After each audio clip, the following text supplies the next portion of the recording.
নমস্কাৰ সকলোকে আজি আকৌ এটা নতুন ভিডিঅ' লৈ আহিছোঁ এয়া হৈছে জেড প্ল্যানৰ কাটিং কিছুমান আৰু এই কাটিংবোৰ মই প্ৰায় আগষ্ট ছেপ্টেম্বৰ মাহতে লগাইছিলোঁ আৰু জেড প্ল্যান যেহেতু প্ৰুনিং কৰি থাকিলে গছজোপা বেছি জোপোহা হয় আৰু দেখিবলৈ ধুনীয়া দেখি আৰু গছজোপা হেলদি হয় গতিকে ইয়াৰ যোনটো গ্ৰ'য়িং সিজন ফেব্ৰুৱাৰীৰ পৰা প্ৰায় ছেপ্টেম্বৰ মাহলৈকে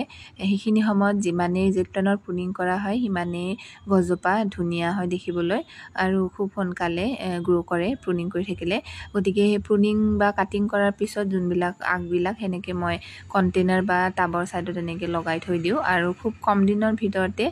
ইয়াৰ শিপা আহে আৰু শিপা আহি এই গোটেই কণ্টেইনাৰটো শিপাৰে ভৰ্তি হৈ গৈছে আৰু আজি যিহেতু মই ইয়াৰে কিছুমান পুলি ৰুম গতিকে মই আপোনালোকক দেখাবলৈ এই ভিডিঅ'টো প্ৰস্তুত কৰিলোঁ আৰু জেড প্ল্যান হৈছে খুব ইজি মেইনটেনেন্স এবিধ গছ যিবোৰে ফুল গছবোৰ ভাল পায় আৰু যত্ন ল'বলৈও সময় নাথাকে তেনেকুৱাবোৰৰ কাৰণে এই গছবিধ হৈছে খুব সহজে লগাব পৰা এবিধ গছ দেখিবলৈও খুব ধুনীয়া হয় আৰু ইয়াৰ বেছি যিহেতু যত্নৰ প্ৰয়োজন নাই দিনটোৰ প্ৰায় 6-7 ঘণ্টা ৰ'দ পৰা ঠাইত থ'লে জেড প্ল্যান খুব সহজে চলি যায় ধুনীয়াকৈ গ্ৰ' হয় আৰু পানী কমকৈ দিলে ভাল মাজে মাজে বৰষুণ দিলে মই বৰষুণৰ পানীত জেড প্ল্যানবোৰ উলিয়াই দিওঁ কিন্তু বেছিভাগ মই ৰ'দ পৰা ঠাই আৰু পানী নপৰা ঠাই তেনেকৈ মই জেড প্ল্যানবোৰ ৰাখোঁ আৰু মই ইয়াৰে খুব সুফল পাইছোঁ যিহেতু মোৰ জেড প্ল্যানৰ ওপৰত প্ৰায় 3 বছৰৰো বেছি অধিক এক্সপিৰিয়েঞ্চ এটা হৈছে ইমান বছৰে মই এই জেড প্ল্যানৰ কাটিং লগাইছোঁ বা গছপুলি বনাইছোঁ গতিকে মই কোনোদিন বিফল হোৱা নাই খুব সহজ আৰু ইজি মেইনটেনেন্স এই গছবিধ আৰু ইয়াৰ পটিং মিক্সটোৰ কাৰণে বালি মাটি গোবৰ নাথাকিলে কেঁচু সাৰ দিলে ভাল হয় বেছি সাৰৰ প্ৰয়োজন নাই বছৰত এবাৰ সাৰ দিলে গোটেই বছৰ ধুনীয়াকৈ চলি যায় আৰু যিহেতু শিপাবোৰ জেড প্ল্যানৰ সৰু হয় বেছি ডাঙৰ নহয় গতিকে সৰু কণ্টেইনাৰ বা সৰু টাববোৰতো বহু দিনলৈকে এই জেড প্ল্যানবোৰ চলি যায় ডাঙৰ পটত ৰিপটিং কৰি থাকিবলগীয়া নহয় আৰু ৰিপটিং কৰিবলগীয়া হ'লে ইয়াৰ টাবটোৰ পৰা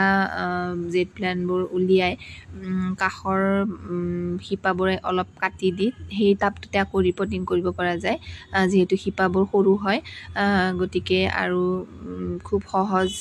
ইয়াক মেইনটেইন কৰি ৰাখিবলৈ দেখিবলৈ খুব ধুনীয়া ৰ'দ পৰা ঠাইত থ'লে খুব ধুনীয়াকৈ চলি যায় আৰু মই ইয়াৰে পটিং মিক্সত দিছোঁ বালি গোবৰ আৰু কেঁচু সাৰ দিলেও হৈ যায় আৰু কোকোপিট অকণমান দিছোঁ মই আৰু মাটি দিছোঁ কোকোপিট আগে পিছে কিন্তু মই ব্যৱহাৰ কৰা নাই আৰু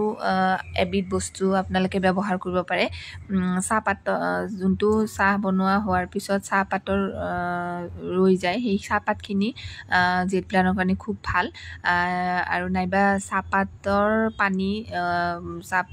পানীখিনি জেড প্ল্যানৰ পাতত স্প্ৰে কৰিলে ইয়াৰ পাতৰ উজ্জ্বলতাটো খুব ধুনীয়াকৈ বাঢ়ে আৰু এনেকৈ ৰিপটিং যেতিয়া জেড প্ল্যানৰ কৰা হয় এটা পটতে 2টা বা 3টা 4টা পুলি লগালে দেখিবলৈ খুব ধুনীয়া দেখি জোপোহা দেখি ঘন দেখি খুব ধুনীয়াকৈ চলি যায় এই গছজোপা আপোনালোকে যদি এজোপা ইজি মেইনটেনেন্স প্ল্যান্ট বিচাৰি আছে তেতিয়াহ'লে জেড প্ল্যানবোৰ বা জেড প্ল্যানৰ গছ আপোনালোকে নিজৰ গাৰ্ডেনিঙত এড কৰি চাব পাৰে কোনো ধৰণৰ কমপ্লেইন নাপায় ধন্যবাদ